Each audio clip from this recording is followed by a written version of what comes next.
विश्व शिशु श्रमिक विरोध दिवस पालित।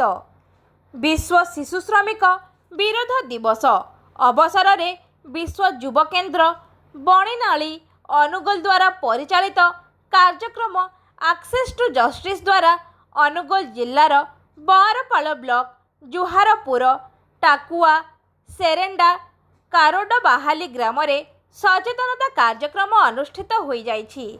उक्त कार्यक्रम रे अंगनवाड़ी कर्मी, आशाकर्मी, सरपंच, वार्ड मेंबर, किशोर बालक बालिका, स्वयं सहायक गोष्ठी और ग्रामवासी मानक उपस्थिति रे जिल्ला रे शिशु मानकु निजर अधिकारु वंचित करी विभिन्न श्रम रे नियोजन, शिशु मानकु श्रम सकाशे चालाण तथा जीवन प्रति विपद संकुल कार्य रे नियोजन तथा एहार भयावहता उपरे विशेष आलोचना करा जायथिला।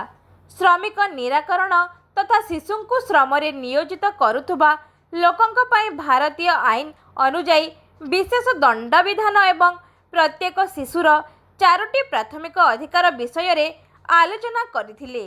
एही सब कार्यक्रमर आयोजन तथा परिचालना विश्व युव केन्द्रर निर्देशक मनोज कुमार महापात्र और पूजा स्वाईंक तत्वावधान रे प्रकल्प सहयोगी लक्ष्मी बेहेरा, सुनीता साहू, दीपी देहुरी, पपी देहुरी सभा परिचालना करिथिले।